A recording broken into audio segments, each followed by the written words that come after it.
And ladies and gentlemen, boys and girls, welcome to the season finale of the Morphinominal Hockey Show, live on Twitch. It is Yes. I, Michael Lindenbaum. He is Tohoru Masamune. I apologize for the horrible layout that you see live on Twitch. I literally had like 5 minutes to prep this real quick from what we would normally have if you saw us on YouTube. If we do more episodes next season live on Twitch, I promise we will have a better layout. But with that said, super quick, it goes without saying, before we do more proper introductions, we are part of the Voice-A-Palooza that Wes Johnson is running for the month of June. That is helping the Longest Day, the Alzheimer's Association, as part of Fallout for Hope as well. So please, if you're interested in donating to Alzheimer's Association to help the battle against Alzheimer's, I personally had a grandmother who had Alzheimer's. It is not fun. Click on the link that you see in the chat and donate today. It's a great cause, and there's a lot of great content that's actually happening live on Twitch right now as part of Voice-A-Palooza, and we are happily a part of that. So with that said, I'm Michael Lindenbaum. He's Tohoru Masamune. You may have seen him on a Twitch series. Yes. What was the name of that? What was the name of that show? Triumphant return to Twitch. What was the name of that show? Artificial. Yeah. It was Artificial. So if you afterwards, don't do it now. Watch us first. Yeah. I think I'm just in the first. Well, watch the first two seasons, and it's kind of wonky, but yeah. But we won an Emmy for it. Isn't that crazy? So Yeah, I actually so have a Twitch star on the Twitch stream. The talk I was hockey. I was a Twitch. I went to TwitchCon. I don't remember what year, 18 or something like that, and people stopped me. So that's. I thought at I'm very very proud that you know what. I'm like the Morgan Freeman story of like, yes, you can be a star on Twitch later in life. Well, it's glad to have you back on Twitch. Obviously, Yeah, it's good to this be back. is this is our final episode of the season for the Morphinominal Hockey Show because the Stanley Cup has been awarded. And I have this thing where I believe that once the cup's been awarded, you do one final episode, one final blog, whatever, and then you take the rest of the summer off. These are exit interviews. Yeah, these are our exit interviews per se, which we know the Edmonton Oilers just had theirs yesterday, and obviously the Panthers kind of might be having theirs right now, but we'll get to that in a moment with Sam Bennett. But we obviously the Florida Panthers dominated the Edmonton Oilers 5-1 in Game 6 Yep. to win the Stanley Cup, their second in a row, becoming the third team of the salary cap era to win back-to-back Stanley Cups following the 2016-17 Pittsburgh Penguins, the 2020-2021 with asterisks to both Tampa Bay Lightning, and now the 2024-2025 Florida Panthers. Yep. Obviously, you and I were rooting for the Oilers. We did Yep. not get our way. Nope. Lots of sadness, lots of crying. So the first question I have to ask you is how are you doing? Oh, I'm doing fine. As I was saying earlier, the timing of it is good. Whatever, phase of the seven stages of grief. I believe well, I'm definitely, no, I would say I've hit acceptance pretty solidly. And so that was good. And the exit interviews were actually kind of nice too, watching those because, well, you keep forgetting, and it was nice. I just recently watched the Knobloch Bowman one, which is actually I thought was most informative. And it's I don't know, it's interesting. I think people tend to be a little less guarded when they're talking at this point, and I think they're just I don't know. I still love the. Oh no, that wasn't an exit interview. That was right after the game. I was telling you, I love the Draisaitl. When they ask him about what's your takeaway, and he goes, "Well, the takeaway we didn't win." And he goes, "It's like look, nobody cares. Oh, like nobody cares. We didn't win, so we'll just try again next year. And Yeah. and so this whole sense of somehow people are saying, you know what, that happened. It's heartbreak, anger, whatever it is, and it is a little different because it's second time. So I think the feeling was okay. Well, we did it last year. Let's just roll up the sleeves, like get back to work because I think everybody's very aware that everybody's still in the window. It would have been nice to hit the pattern of hitting it the second year, but why not do it in the third year? And I think there are definitely years of a couple of wins. A lot of good things have to happen. Of course, we'll talk about McDavid thing. I think it's what it is what it is. There's not much. No one really knows anything right now. I don't think anybody's really thought about the off season from the Oilers side. So everything's speculation at this point. But I kind of feel like, well, you know, as I was, as Draisaitl so eloquently put, it's like the big takeaway is we didn't win, Yeah. and that's all you can do. And like I was saying earlier, I think life is at the end of the day a work in progress, and you get up, and there's no reason to think that the window's closing yet. Um, and so just try again next year. So it's good. It's good. I think it is what it is, and but the beauty is there's next year, next season, right? Yeah. I mean, and obviously the big takeaway was out of McDavid's exit interview yesterday, where he kind of left the door open of him potentially maybe not re-signing with the Oilers because he does have 1 year left on his contract. And so now everyone's kind of thinking, hey, is this McDavid's way of saying if we don't win a cup this upcoming year in 2025-2026 season, could he be out the door, in a way? So it's interesting, and you also have to look at it from the perspective of there are two things that the Oilers need to really, really work on this offseason. And that's goaltending, which you're going to have to do it via trade. You're not going to be able to get it for free agency, and defense. And I'm sorry to everyone who keeps saying that Evan Bouchard's the guy. He is the guy who cost you the first goal in Game 6. And I think he was costly in a couple of the other losses as well. He's not, I've heard people going like, oh, Bouchard should be offered an 8-year with a 10.5 million AAV per year contract, and it's like that wouldn't jive with me, giving him 8 years for that. Darnell Nurse is your top defenseman, followed by Matthias Ekholm. They're your two most defensively reliable defensemen.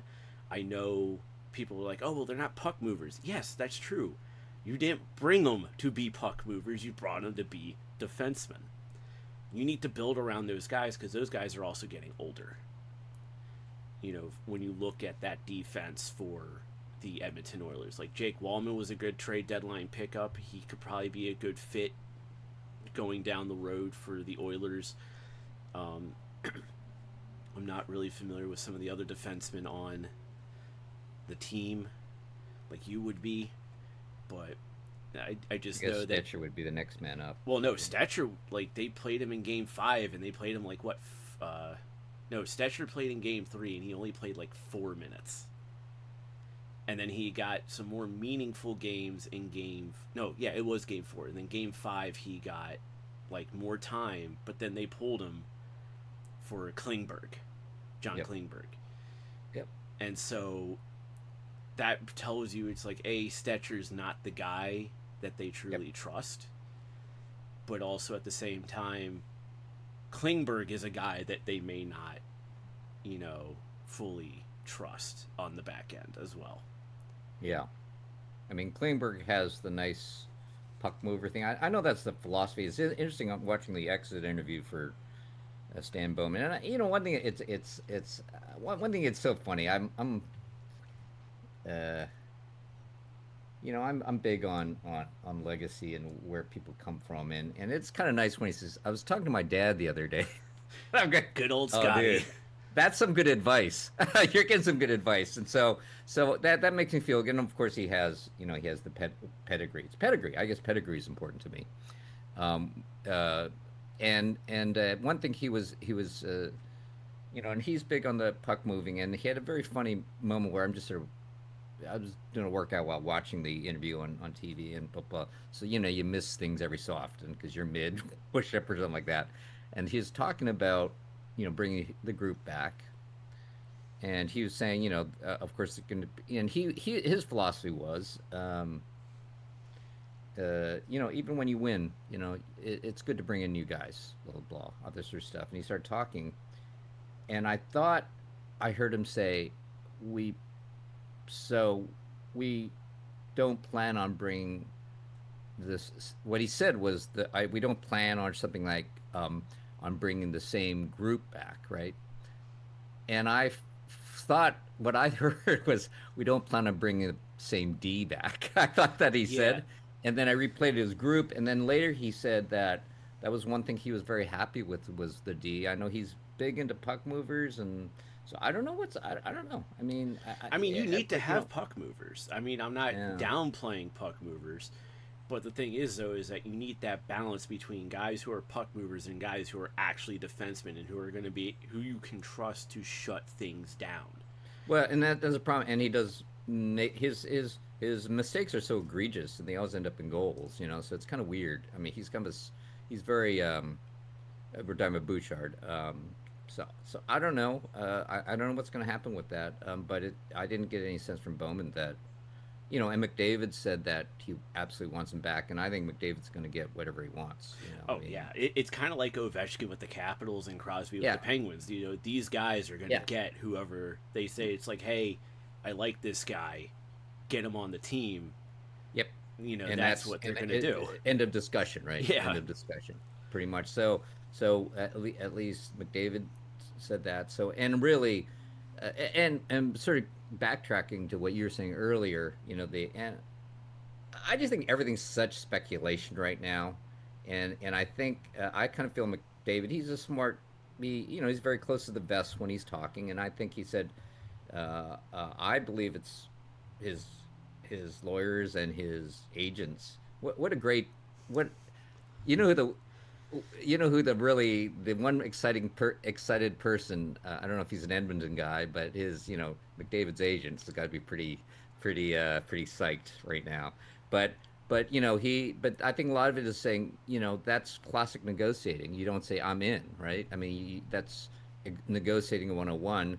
So there's part of me thinking that was there, and also so I don't know. I heard in our beer league locker room that his McDavid's wife just opened up a restaurant or something like that in Edmonton. So which reminded me of Brady selling his home just before he left the Patriots.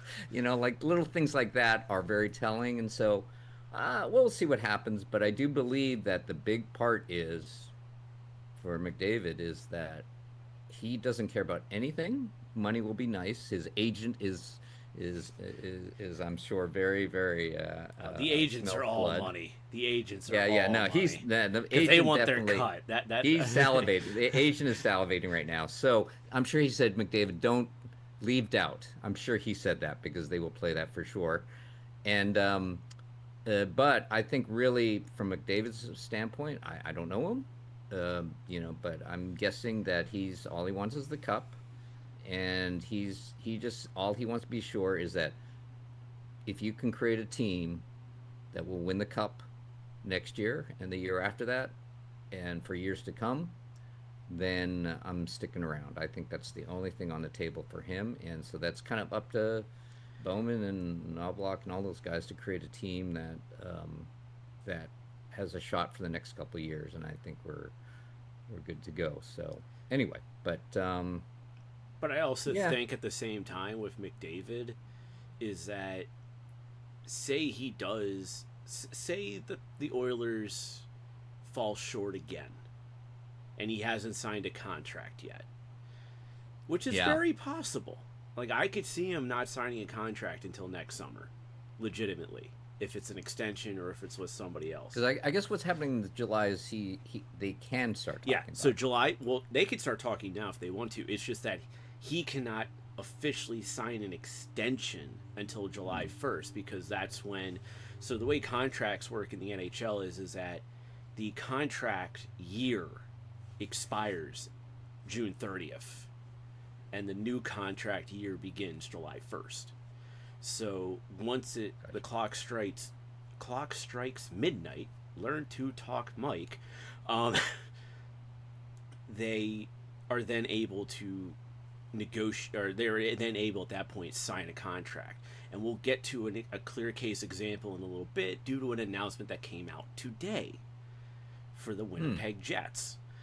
But I want to stick to the Oilers for a moment. But I want to say this about McDavid: say they fall short again next year.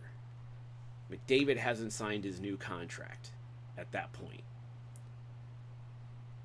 I could maybe see McDavid leaving Canada for a smaller market team that is a cup contender. And I'm not talking like Florida and stuff like that. I am talking like I heard technically speaking in the Stanley Cup. I know it's a little random, but technically speaking, do you know who a small market team is? Hmm. The Washington Capitals. They don't have a lot of no. But here's the thing: they don't get a lot of media attention. Yeah. Utah is a small market team, not a lot of media attention. Carolina Hurricanes, small market team, not a lot of media attention. Caps and Canes are always in that conversation as playoff / cup contenders. Utah, And they would pay. They would pay. and they would pay. Sure. The Utah, well, Carolina a little bit with their ownership. I don't know sometimes. True. Utah Mammoth, you know that owner is willing to spend the money and he wants a championship team right away. So Utah is a team that's been coming up a lot lately, especially the fact that you have Sam Bennett of the Florida Panthers, who's a free agent. Aaron Ekblad is a free agent. And there was like one other Florida Panther big name. Oh, Brad Marchand, who's a free agent. And here's the thing: everyone thinks Brad Marchand's going to go to the Toronto Maple Leafs. There's talk about if they can't re-sign him, Ekblad maybe going to Utah, which would really bolster that defensive core over there after getting Sergachev from the Tampa Bay Lightning last summer. And then Sam Bennett, which is the wild card. You know, who knows where he could go, but he's going to make bank. I think he's going to get way overpaid because he's more of a playoff performer, and I would rather pay the guy for his playoff performance than what he does in the regular season. But that's just me. But yeah, so I definitely feel like, you have to look at it from that perspective with McDavid as well.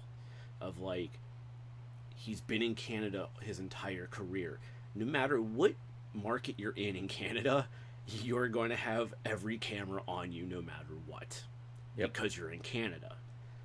Could he want to get out of Canada to a smaller market team that is a playoff contender, that is a potential cup contender, instead to kind of get out of that spot? I mean, he'll still have a spotlight on him because he's the best NHL player right now, period. Yeah.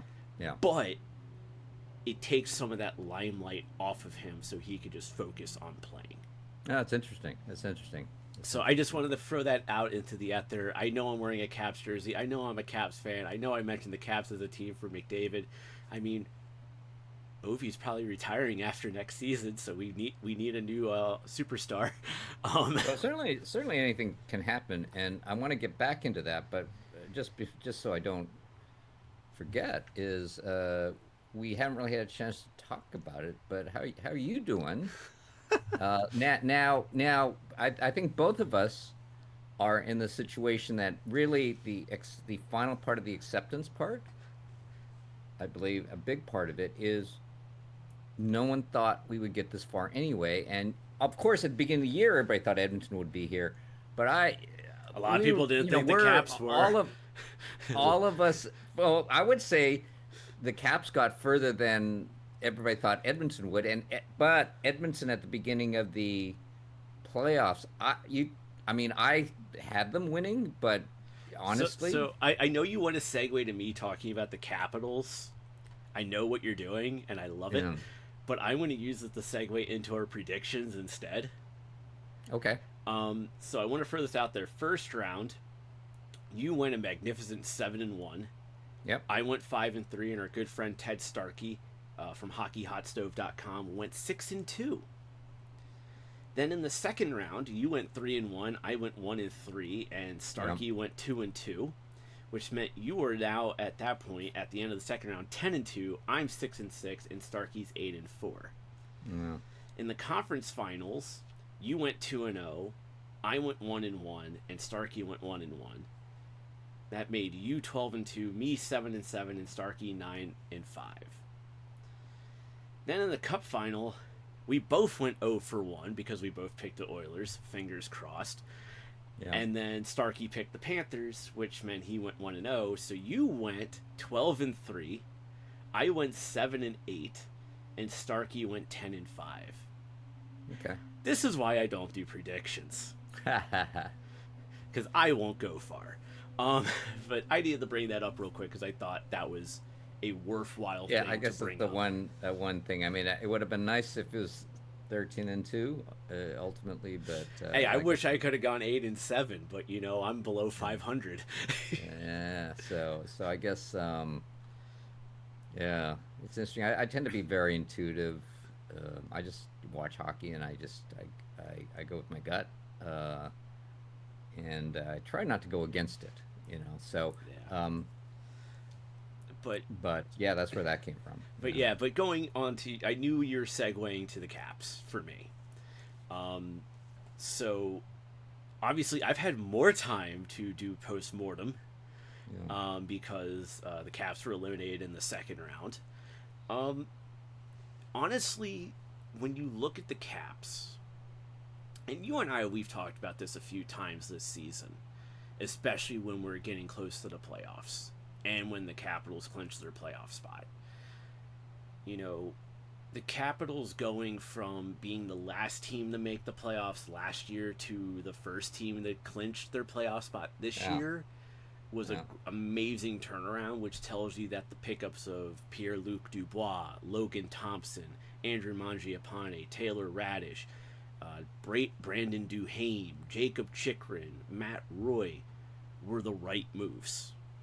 They were the right moves for this season. Now, granted, I'll talk about later, Andrew Mangiapane, Taylor Radish, they're not coming back. During the season, Caps trade for Lars Eller. He will not be coming back. My boy Ethan Bear has been granted permission to talk to other teams. He didn't get to play at all with the Caps this season, was strictly in Hershey. Um, so, but all the guys played a role that needed to be played that contributed to the success of the Washington Capitals this season. However, Ovechkin, mentioned him Hmm. earlier. He's also in the last year of his contract. He is most likely, in my opinion, is going to retire at the end of the season. I Uh, would believe that. when I when would believe when the 2025-26 season is over, that is my belief. Um, Unless the Capitals are like the Oilers and they made the Cup final and Ovi's like, yeah, okay, let's try it one more time. That's the only way I could really see Ovi doing it. And I, Oh, next year. For yeah, yeah, next yeah, year. yeah. Yeah, After yeah. 20, so like if the Caps make it to the final in 2026 I see.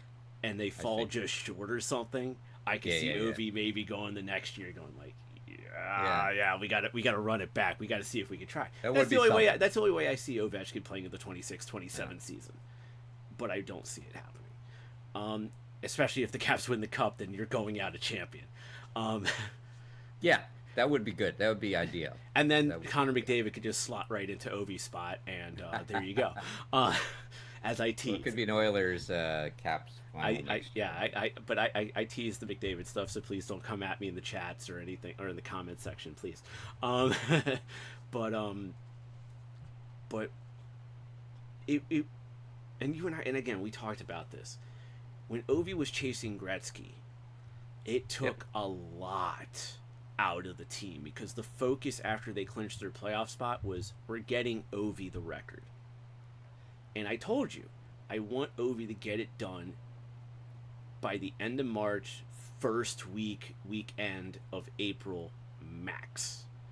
Right. Because the team needs to reshift their focus back onto the regular season and getting ready for the playoffs. Luckily, it happened on April 6th. Gave the Capitals 2 weeks to get themselves back in form for the playoffs. Played great against Montreal. But the Gretzky chase, you have to ask the question of at what cost? And the answer to that was you ran out of gas, as Ted Starkey properly pointed out. The Capitals ran out of gas against the Carolina Hurricanes. They weren't able to impose their will on the Canes like they were able to do against the Montreal Canadiens, and a big portion of that is just running out of gas. Yep. So, which is, I think, a big. That's the art of playoff hockey and winning the cup. I mean, you know that is, you know, I've always wondered if sometimes, you know, the contenders, and it seems that way, that they're always willing to sacrifice. Well, both the people in the finals this year are willing to sacrifice the regular season. That's yeah. I mean, did you see the thing about Alexander Barkov's hand? I think I sent it to you, but like his hand, like right here on the palm, you could see like a big cut with stitches, and apparently he that happened in Game 1, and they stitched it up, and the stitchers kept breaking, so they glued his hand essentially together, so he could finish the Stanley Cup final. That's crazy. Ryan Nugent-Hopkins played. McDavid actually pointed out that he was that Nugent-Hopkins was playing with a broken hand. We got to touch base on. We got to touch base on this. Zach Hyman. Losing Zach Hyman in the conference finals against Dallas was a huge blow. I think there's a difference between 6 and 7 games for sure. And maybe a win or two as well. And a win, and maybe a win. But for sure, that was the difference between 6 and 7 games. Yeah. You know, not having a guy who is net presence, battles in the corners, you know, gets those dirty goals. Remember that game just before he went out? Remember he got, I think he get a couple goals. Yeah, I mean, he did. Beautiful goals too. I mean, it weren't just like, you know, greasy goals. They were just like, you know, they were beautiful. Yeah, no, he can score from anywhere and everywhere. He battles. He has net presence. Those hits. He hits. He's a catalyst. And then once he got hurt, you had to rely on a 40-year-old Corey Perry. Yep. Well, the thing they were saying about Hyman too, which is interesting, is it's not so much his competitiveness and his size or whatever. He said he understands the physics of hitting so well, like leverage, like that. That was the thing that and I thought about that. It's like, well, that'd be great to be the smart goon, right? You know what I mean? That knew exactly how to hurt you. Hockey IQ is better than any analytical stat you can put out there. Yeah. Hockey IQ will trump Corsi. Hockey IQ will trump any of these analytical stats anytime. Because as long as you know what you're actually doing out there on the ice, all that analytics don't mean squat except for if you're gambling. Yep. So it's been a recurring, for those of you watching us for the first time on Twitch, there's a recurring theme where I constantly bash gambling. Yeah. Yeah, gambling, you know, it's funny because, gambling's funny. I actually, I was in Vegas the other day just hanging out with college friends. I had this blast. You know, part of it is I was distracted by being with, you know, with my old fraternity buddies, and that was pretty awesome. We're a very tight group. We're still very tight. And, but I would walk down there, and it's weird. I've lost my interest in gambling. That would include sports gambling. I said,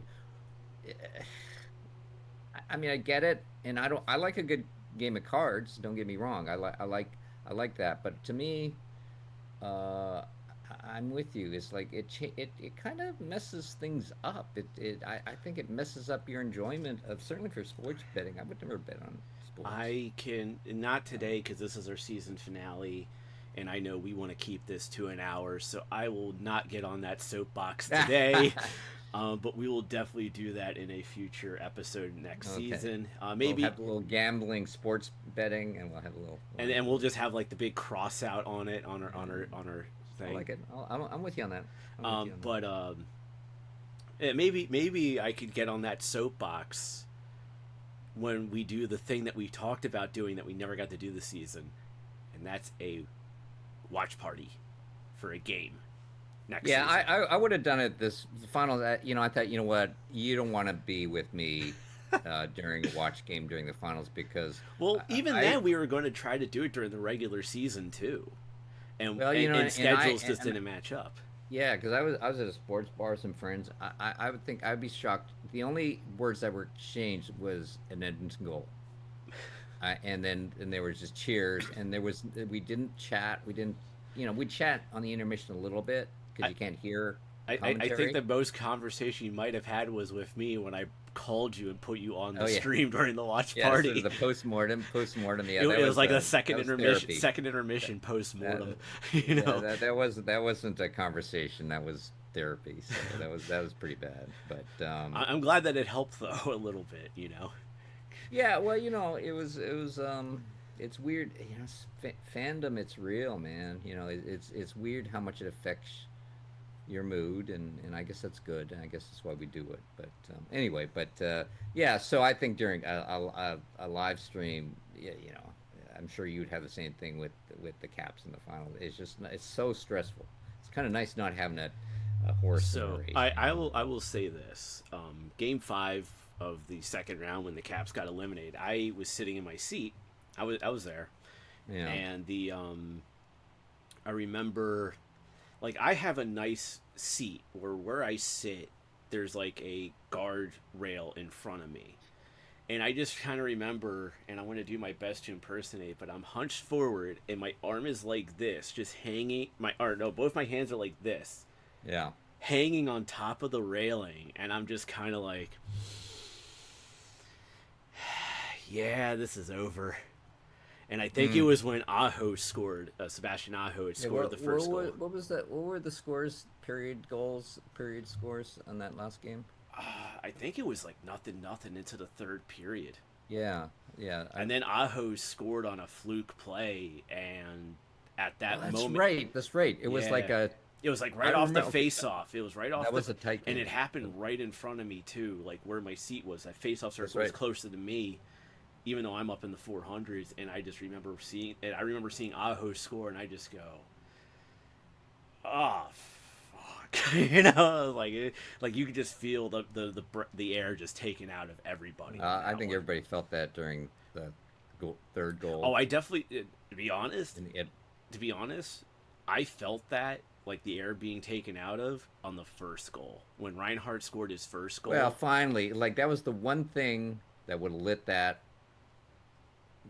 you know, that arena up.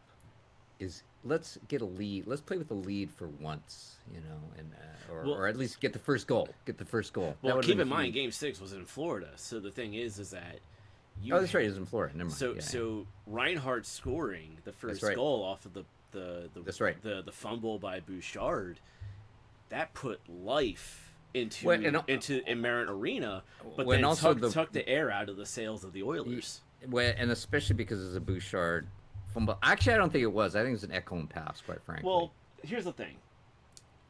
We'll talk about, because we're also going to talk about me playing in the tournament a couple weekends ago. Yeah. We're going to have to put some time aside for that. And I just Yeah, want of to say course. this, because there's a comparable between what me and my team did up in Canada 2 weekends ago and what Ekholm's pass to Bouchard was. Here's the Yeah. thing. In ball hockey, we have a lot of passes that just are errant. It's just a natural thing for ball hockey. We're not Yeah, I can see that. professionals or anything like that. But here's Well, and the also thing. I think it's the ball. Yeah, that doesn't matter. I know how to manipulate. Yeah. I've been playing ball hockey longer now than I've played ice hockey. Oh wow. Okay. So just to kind of you learn the physics. But the thing is though is that there's a lot of stuff that we do the same way as in ice hockey that we do in ball hockey. One of those things is catching an errant pass like the one that Matthias Ekholm sent to Evan Bouchard. And the thing is that Bouchard, all he had to do was see, okay, I have it coming this way. All he had to do was take his foot and kick it to his stick. Stop it. Right. And instead, he did this thing where he utilized both of his feet instead of one foot. He just needed to use the left foot to just kind of take it and bounce it to his stick. Like a soccer move. Yeah, like a soccer move. But instead, he kind of went in and he went with like both legs and he had it hit off the shin guards. And, it wasn't. He could have corralled that cleaner. Yeah. And because he corralled it in such a way, Reinhardt was able to strike in and attack. For the strip of the puck. So it's like, yeah, Ekholm could have possibly have done a better pass, but at the same time, you guys are professionals who practice this every day in, day out, play games night in, night out. You should know how to corral that type of pass when it comes your way. When I think also too is everybody knew that the big thing was the Panthers' forecheck, and that was the one thing you had to neutralize, and that's exactly what I think. That's everything all said is that everything they said is true. The Panthers' forecheck, everything, Bouchard's error, like everything was true. Skinner's, whatever, everything was true, came true. That I think that's what you're talking. I'm guessing, and I think you're right. We all felt it sort of like, I think as an Oilers fan, you're kind of thinking, well, it's early, and we've been playing behind. This has happened every game anyway, and we've won. The Panthers led. Let me actually go this way. The Oilers led in the Stanley Cup final a total of like 34 minutes. Yeah. The Panthers led for, I believe, almost 300 minutes. Yep. In the Cup final. I'm sorry. Especially the Oilers game to play. Well, I don't know. It's weird. I mean, there's part of it is that they've been playing. That's the story of the whole season, And we talked about this on the phone after the game. You called me. We had like that nice long, I know for you, therapeutic conversation where we talked about it, and I was like, you don't want to be like the young gun Washington Capitals, where the nickname for the team was the Cardiac Caps, where the Capitals were coming back all the time. It's like that stuff catches up to you, and I think I said this to you in our phone call afterwards, that's what finally caught up to the Oilers, was the constant playing from behind. When I think also there's that sense I feel like in that game 6 is that, we know, there are jokes of, we got the Panthers just where we want them, but I think there's that whole sense of, at some point your luck runs out, and it's not a smart, they've been saying that all year, it's not a good way to play. And one thing that was interesting, I remember I just had the TV on mute, I can't remember, I was going through something, and they were just showing little outtakes from the Oilers, and I thought, wow, they were so good up through game. Second period of game 4 and game 2 in the finals, and watching a couple of the earlier ones against Dallas, and when they were playing with leads, when they were dominant, and wow, when they have that luxury, their game, their offense comes to life, and they're an amazing team, but they never got to that because they're behind. They're playing from behind. And McDavid and Draisaitl, actually, McDavid was noticeable in Game 6. Draisaitl, to me, disappeared after maybe the first half of the first period. Yeah. Like, Draisaitl was not noticeable at all. Yeah. That's one of the things that I noticed watching Game 6. But, I mean, it is what it is. But real quick, ladies and gentlemen, we are doing this stream as part of Wes Johnson's Voice-A-Palooza, raising money for the longest day, the Alzheimer's Association. All month long, people have been streaming as part of a global streaming event for Wes Johnson's Voice-A-Palooza, raising money for Alzheimer's Association to help battle against Alzheimer's. Me, myself, I have had a family member who has had Alzheimer's. I've seen what it can do. It is not fun, not recommended. So please, if you can, donate today. Click the link that's in the chat, or if you're watching this on YouTube after the fact, click the link in the description of the video. So with that, back to us. Sorry, I had to do that little promotion there. No, Um, no, we're good. We're good. but yeah, we great way to transition. I mentioned I was in Canada.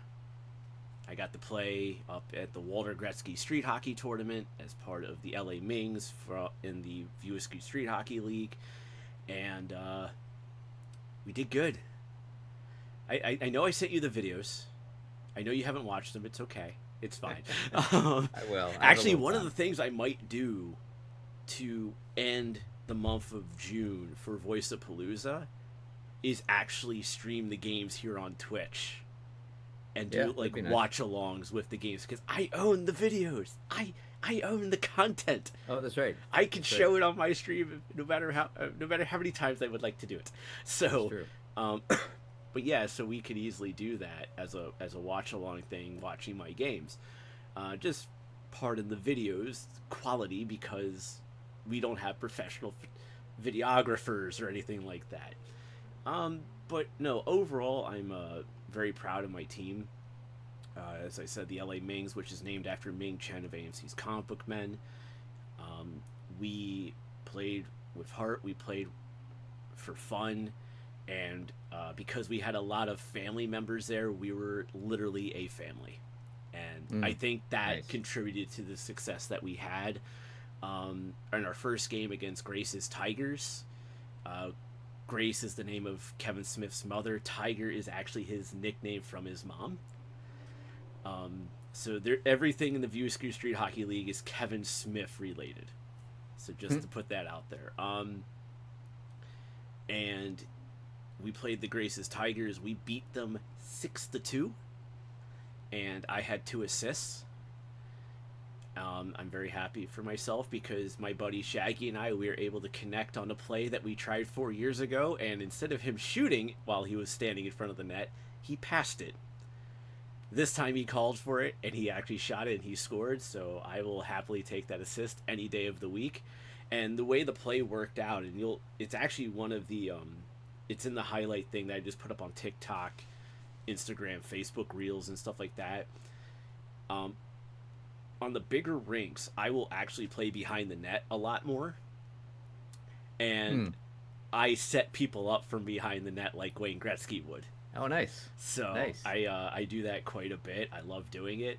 It's because most of the time the goalies aren't ready for passes from literally behind the net to somebody.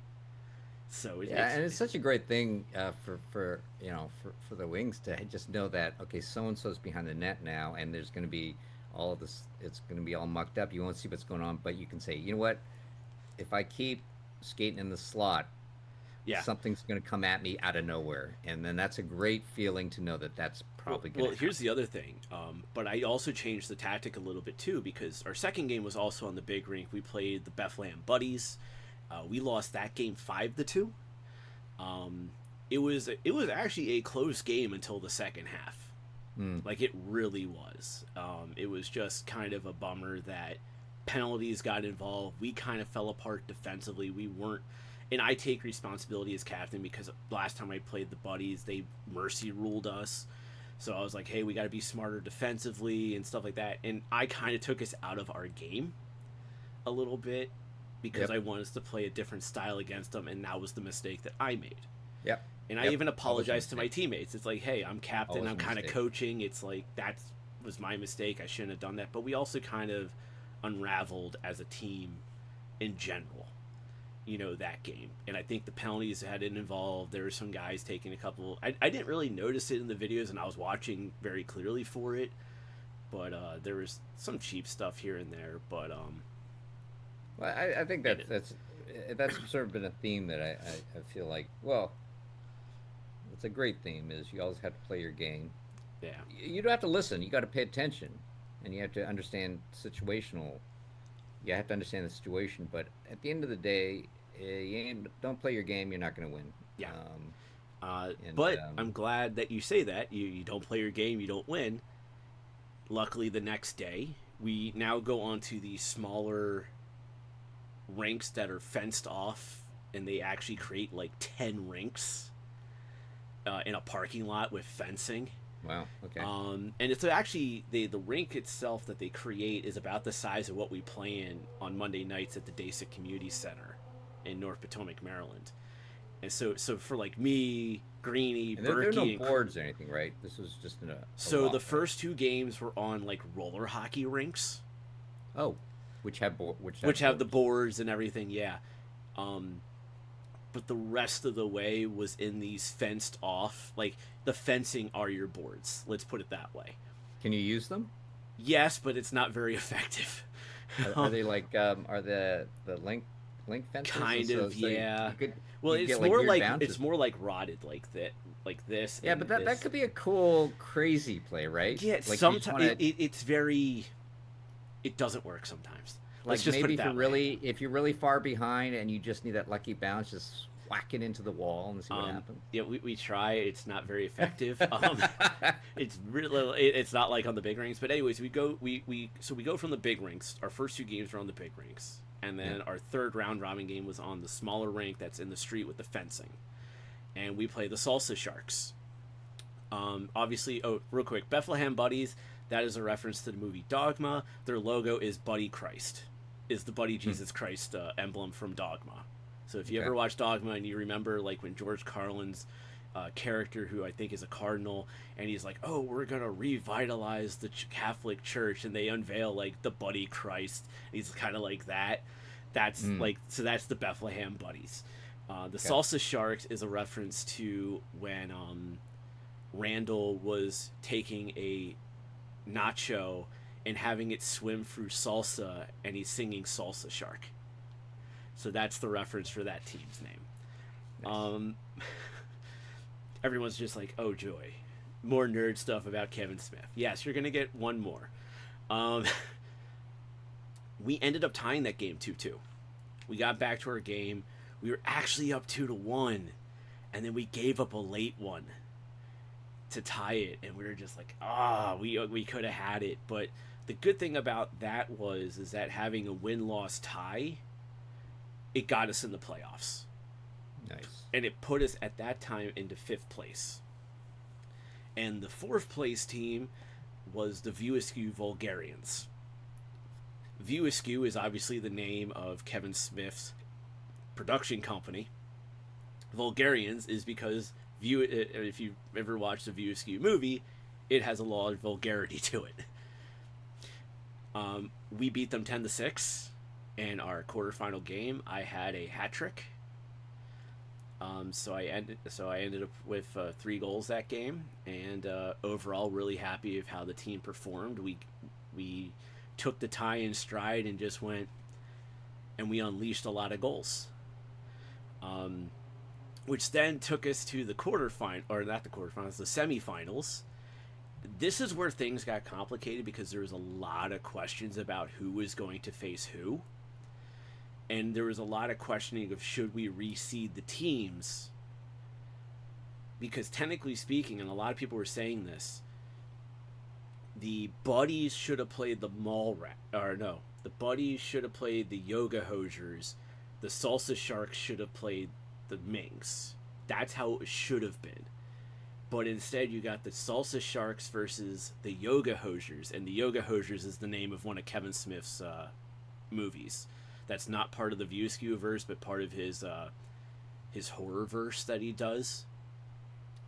And we ended up playing the Buddies again, and we ended up losing that game 5-2. And that one in a way, let's put it, looking back at it retrospectively, was probably like game 6 of the Stanley Cup final in a way, where it's like we actually did, like, I think we got the 1-0 lead, and then they just got like 4, and then we got one more, and then they scored again. It was like, it hurt.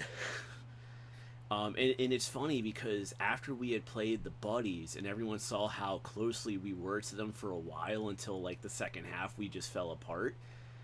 And the way we played the Tigers, a lot of people were coming to us saying the Mings versus the Buddies is the championship game this year. And then it ended up being the semifinal game. And then, of course, obviously in the and I scored in the in the semifinal game, but like it was kind of irrelevant. But the but in the championship game, it ended up being the Salsa Sharks versus the Buddies. So it's the team that we tied against and the team we lost to twice in the championship game. Now you see why everyone's saying that we probably could have easily been in the championship game ourselves. Yep.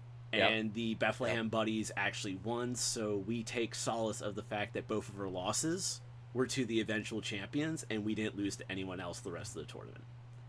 Yep. So, Nice. so I will say that was a thing. But like I said, and I think I even sent you one of our team pictures after Okay. the tournament. I think I did. Yeah, I'll definitely check all that stuff Yeah, out. but yeah, I'm still proud of my team. I can't wait to Yep. run it back with them next year up in Canada and Brantford. It was so much fun, and I actually got I got a Zach Hyman jersey when I was up there It's with funny. the Yeah, I saw that, Oilers. yeah. Well, yeah, and then I actually had it mailed to my hotel room, the Oilers 2023 Heritage Classic jersey. I sent you a picture of that too. So, but yeah, I enjoyed my time up there. I say it every time I'm up there. The time, it goes by way too fast, and it's just too short of a time to be up there. I can't wait to be up there again Yeah, to play yeah, up, it's play pretty- up there. It's awesome up there. It's pretty magical. Yeah. And I was just saying, I was talking to a teammate the other day, and we were just talking about how great. It's funny. I mean, we're not professionals or anything like that, but that whole idea of having a team, being on a team, and just the experience of it. I mean, it's just nothing like it, right? And I think hockey is just such a crazy thing because the goals, everything has to go right. I know it's like that in every sport, but it's so chaotic. And I mean, it's like each play is a miracle. And even one thing I thought, I'm man, I gotta work on my game. And because there was this whole thing where you're going, and I'm more of I'm just definitely a role player. I just things I do, and I'm thinking, well, maybe I can just disrupt the game, whatever. I'm not a scorer, put it that way. And Me, it depends on who I but play against. yeah, well, but what I do is I try and create more opportunities for our goal scorers to score goals, and I know what that means. But there's one point where I'm going up and seeing, and it was a classic rebound off the pads. And I'm just sitting there. You see that whole part above the goalie, Yep. and like that moment of like, I guess that's what I got to get rid of is like, oh my god, this is happening. Yeah, you just got to And do it. I fanned on it, and it's interesting because there's this whole rule. This one guy says no one timers. Where you're not dry saddle. There no like don't take cradle the puck, get it into where that kind of thing. And I had that opportunity, and I remember I missed, and I fanned on it. And I just like whacked my stick on the ice, and then everybody was people were joking at the back of the bench because that's one of those moments where you can't believe it's happening, and Yeah. because of that you I rush or whatever. But I do remember I was saying later to this guy, I was just saying, even the opportunity to make a mistake like that at this level is really glorious, because next time I'm not gonna let that happen. You know what I mean?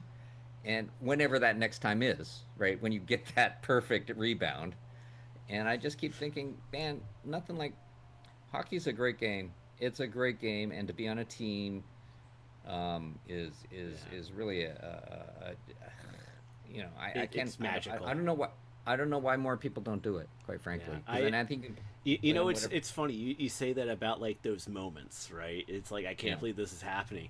I don't have those moments when I play because I actually do think with a shoot first mentality, it's not a matter of like oh, you get in then you just shoot it. It's actually I'm more retrospective. Especially the fact that majority of my games nowadays get filmed because I want them filmed.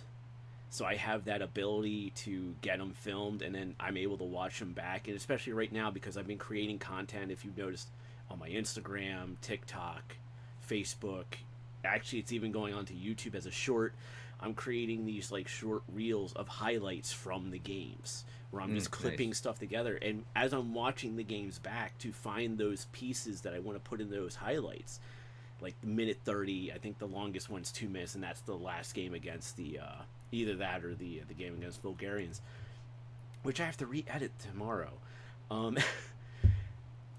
I see things where it's like, man, I am wide open with nobody on me, Oh, and and our guys got the ball behind the net, and I should have gone, yo, point. yes, So I'm yes. looking at more stuff like that, going like, man, I could have had an easy layup because the moment that ball gets to me, I am just launching that sucker off my stick at the Gotcha. net.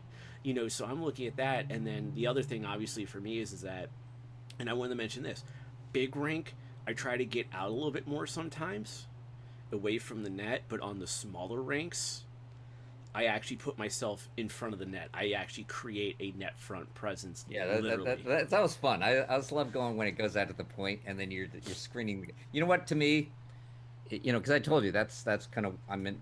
That's my job, and I think when I feel like when I'm doing my job, when I feel like okay, yes, I'm doing exactly what you. And when the goalie shoves me from the back, I love that. It's sort of like and they or whatever defenseman is there. But I just when I get a big shove from the goalie, it's like yes, okay, and hopefully that puck is flying. I actually have a video that I clipped together. It's all three of my goals from the Mings game, or the Mings Bulgarians game.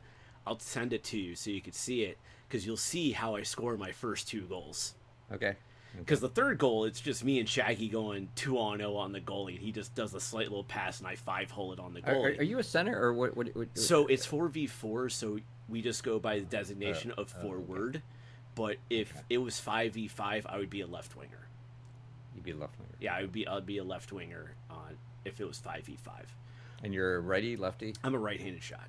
Right. Okay. Yeah. I Oh, actually that's fun. That's fun. Like sometimes the right on a left wing, there's something kind of cool about that. I for whatever reason I was on the right side a lot during the tournament, and a lot of my shots were just not landing the way I wanted them to land because I don't shoot from the right side a lot. I Yeah. shoot from the left side a lot. And so like when Shaggy and I are going down on that 2-0, he's on the right side, I'm on the left, so he's passing it for me to get that quick one time off, and it's like, yeah, this feels natural. But my first two goals, you'll like it because net front presence, one hand on the stick. Oh, wow. Okay. One is forehand, one is backhand. Okay. Okay. So I'll send you the video after we're done here. It's a nice little clip, or highlight of clips put together. It's like 30 seconds, but still. Cool. Yeah. But yeah, that Forward to was it. that's just how I play. Ice hockey, God, I wouldn't know how. I mean, I would be a left winger without a doubt, but I don't know how my role would be right away, just simply because I have not played ice hockey competitively since December of 2004. Mm. Yeah. And I've been playing ball hockey competitively since 2010. Yeah. So it's like, and I had a 12-year ice hockey career, and I'm now on 15 years for ball hockey. Nice. Nice. Nice. It's one of those things where it's like I don't know what my role would be, but I think I would probably be like your third, fourth line grinder. Yeah. Just, Well, yeah. That's yeah. I mean, and I would be getting a lot of garbage goals. yeah, yeah, yeah. Garbage goals, and then sometimes, yeah, and sometimes nice to be a righty and play on the right wing because then you can bounce off the boards. You know what I mean? So and that's kind of just dump and chase that kind of stuff. So yeah, it's interesting. But Yeah. bottom line is to me from my perspective, it's like it is. It's just the greatest game in the world. I mean, it's just like it's so fun. It's so ridiculously fun, and the payoff is so immense. So I don't know, but I mean, I love all sports, and now my focus turns to the NFL. Or My, I guess my I might focus turns to crying in the fetal position, especially the yeah, fact yeah. that we're about to get a heat wave out here and it's going to be hot as Oh, that's right. death. That's right. That's right. Well, we got the ocean. We got the nice Pacific Ocean here, so that Yeah, that we, will we help. literally have a swamp. yeah. So now it's kind of beach weather, and it'll actually be nice. But yeah, so it's gonna be it's good. But I mean, our beer league season keeps going, and I'm still fighting to keep my roster spot. It's so sad. But I'm thinking, but there's part of me even then I'm thinking, you know what? Isn't it great that I have to work at this just to, you know, Just to I stay mean, no there. one's gonna, yeah, just to stay there. And I'm thinking, yeah, I think of all those amazing players in the NHL that are fighting to keep their roster spots. I'm thinking, what a glorious battle. What a glorious battle because you got to play I well every game. have the crazy thing with the LA Minx because I'm the captain. Yeah, So I don't have to worry about fighting for a roster spot. My roster spot's secured.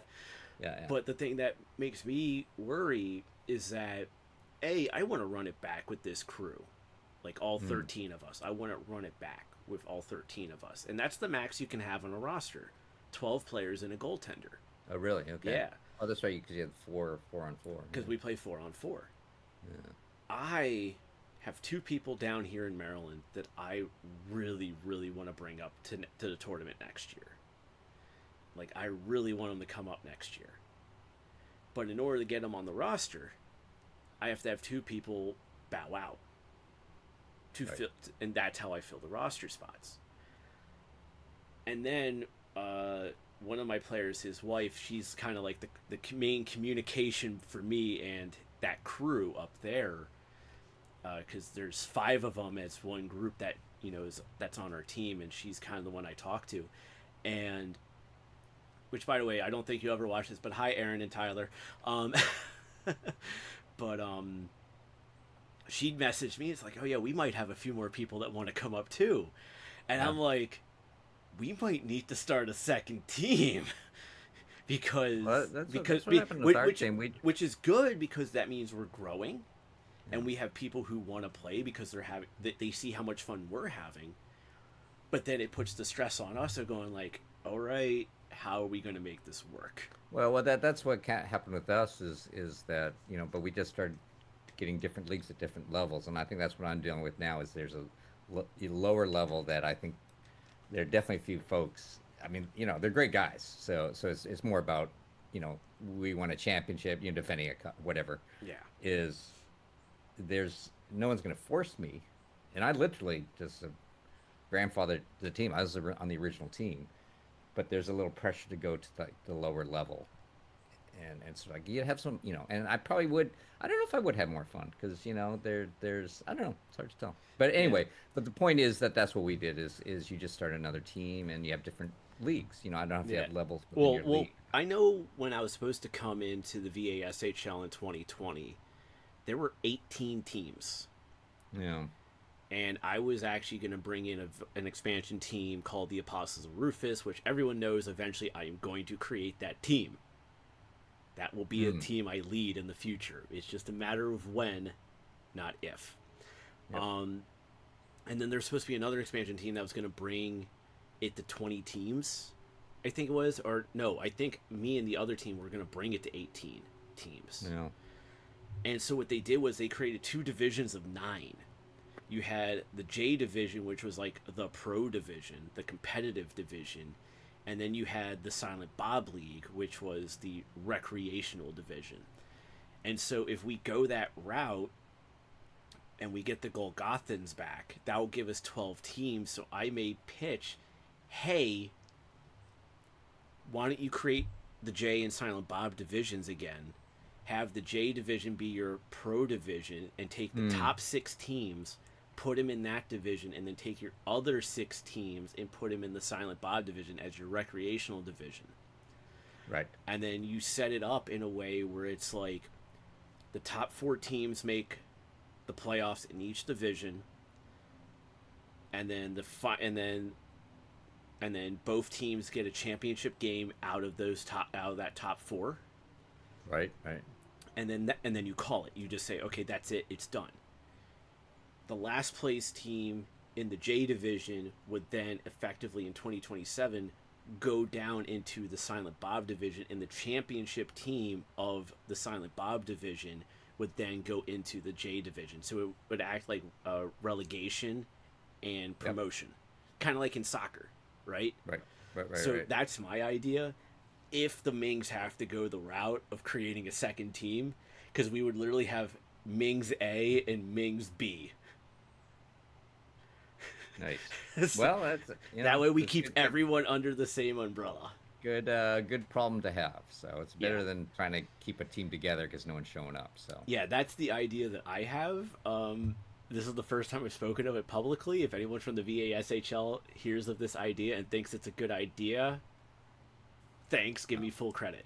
put Um, putting it out there, putting putting it it out into the ether. But yeah, real quick. I know we originally said an hour. there. We're running a little over on that. I want to just hit a couple things super quick. Then we're going to call for the show. So we're going to shift back to the first PWHL. I said it before, but again, congratulations to the Minnesota Frost on winning the 2025 Yeah. Walter Cup.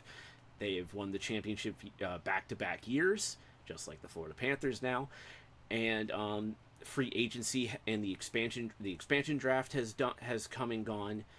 Free agency is in full swing for the PWHL, so there's been a lot of movement in the PWHL, and next week is the PWHL entry draft Oh coming. wow. Okay. So a lot of things happening in the Professional Women's Hockey League. Check them out today as they prepare for their third season this fall.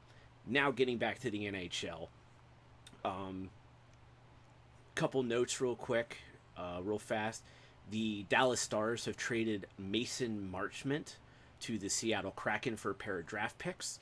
The noteworthy thing about this trade is that the Dallas Stars retained zero salary. But before that, they actually re-signed Matt Duchene to a 4-year contract, and then they also just did some more signings today as well. Hmm. One of the biggest reasons for the Marchment trade is because Dallas is going to go after Mitch Marner. It came out that Mitch Marner is in fact going to be testing free agency. So he is Wow. 99% likely to leave the Toronto Maple Leafs. Oh Um, wow. and then, what's it called? The There are rumors with the Oilers that apparently Trent Frederick might be getting an 8-year contract. Yeah, they're talking about that. Yeah. There were rumors of that almost immediately after the Cup Finals was over. Yeah. And then apparently today, Sam Bennett said that he is never going to leave Florida, so everyone thinks he's going to get an 8-year contract in Florida. We shall see. And then this goes back to our conversation earlier about Connor McDavid and the July 1 date, because as I mentioned, Connor McDavid cannot sign an extension until July 1st per the CBA. Same would go for Ovechkin if he were to do it, which I don't think he will. The Winnipeg Jets announced today that they are going to be signing Jonathan Toews. Oh. Okay. As everyone knows, Jonathan Toews has been out of the league for the last 2 years, dealing with the effects of long COVID. And so he is now coming back, and the Winnipeg Jets are his hometown team. So he is signing a 1-year bonus-laden contract. The base salary is $2 million. The bonuses can bring it all the way up to $5 million. But here's the thing.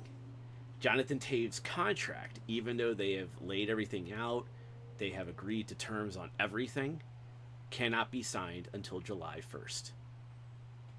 So that's just the law of the land. And then obviously on the Washington Capitals side, as I mentioned earlier, they are not going to be bringing back Andrew Mangiapane, Taylor Radish, Lars Eller, Ethan Bear, and question mark is still on Anthony Beauvillier. It's just a matter of money for Beauvillier on if they re-sign him or not. But Mangiapane, Radish, and Eller 100% hitting free agency, and just a couple days ago, the Washington Capitals gave Ethan Bear, who was again down in Hershey all season, but was called up for the playoffs as a black ace. He has been given permission to talk to other teams, and there is a lot of interest in Ethan Bear. So you could possibly see him being a July 1st day one signing on free agency for for him. So that is that on the news and notes there. Turo, do you have anything else that you would like to add before we end the stream? Well, it was a great season. It was a lot of fun. It's funny. It all started back in October. Morphine, right? Yeah. So yeah, and it's good, and yeah, it's funny. It's we gotta on to next season, and I think both our teams are in good shape. It's just a So matter of what impact guys they bring in and yeah, what but changes they I do. kind of feel like it's nice to be in a position where it's not it's looking forward. It's not, oh, we got to rebuild. It's like, look, we got something good here, right? Let's build on it. And I kind of I like to think we all personally have something we can sort of take to the heart as we sort of deal with our own lives and careers. Is that, you know what, let and I will end on this, is that, yeah, whatever the takeaway is, I believe, is just play your game, and I kind of feel like that's the way to the cup, man. Yep. It'll be our way to the Walter Cup next year too for the That's LA right. Rays. That's Real right. quick, where can the people find you on social media? Full name at torumasamune.com. Instagram's probably the best, but I have a website. You can torumasamune.com. You know what? My name's so weird that if you just type in my name, And it's actually, Tora, can you do me a favor? Can you just point downwards like this for me, real quick, please? okay. All right, right there where he's pointing is where his name is. So now you know how to spell it. Oh yeah, yeah. Because I have And so I have so our just bottom thirds in here.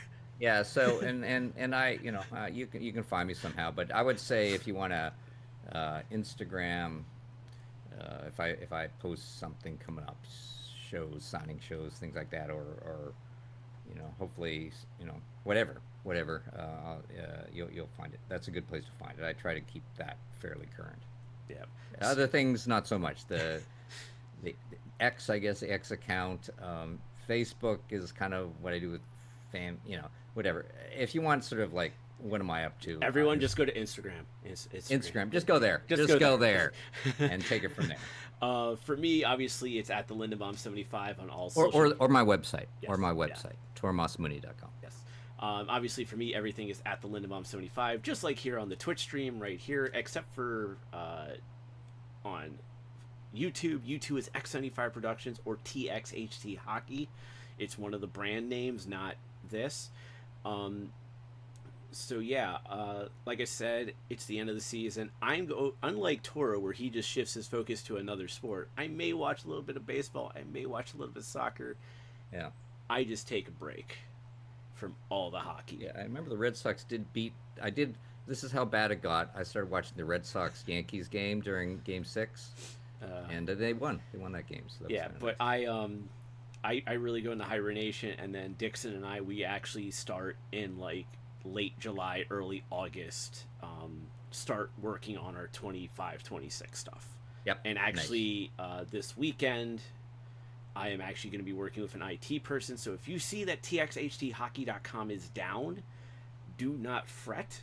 It is because we are changing our web host this weekend for txhthockey.com. And so we may have to take it down temporarily to move it off of one web host and onto another. So just putting that out there for everyone to know. So that will be. Oh yeah, and by the way, it was really great today being back on Twitch. It's been Yes, like I was over gonna 5 years get to now. that in a moment. Oh, sorry, man. Yeah. So yeah, if the website, you're having issues with the website, just note that we are changing web hosts. But that's txhthockey.com. That's where all my projects are at right now. Eventually, with this changing to web host and me getting a new job, will then result in a proper X75 Productions website where all the other podcasts will be moving onto that platform right there. So with that, please make sure you go see Turo on the Twitch original series Artificial.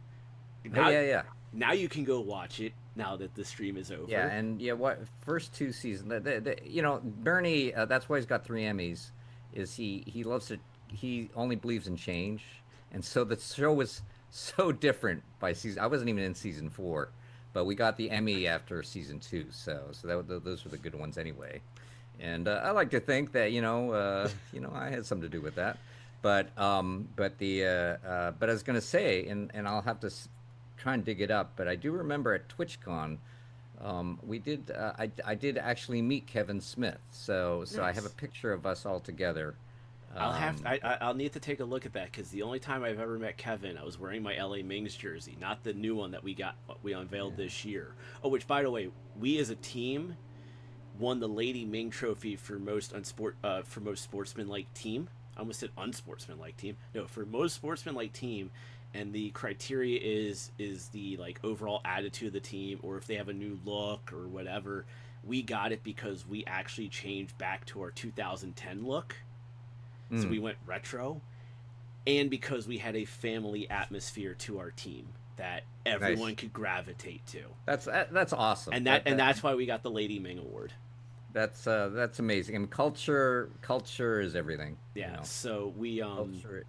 and then obviously our boy Greeny won league rookie of the year. So for fostering that attitude that the league is all about. But yeah, no, real quick, like you said, you got the picture of Kevin Smith. I wore my Yeah, I'll have to look I for it. wore my LA Mings jersey I was looking for it, to but the Clerks 3 convenience store. He took one look at me, saw the jersey, and goes, "Oh my God, it's one of my Vashel boys!" It just gives me a great big hug. I love yeah, Kevin. It's the only time I've ever met Kevin, but it was such a great positive experience.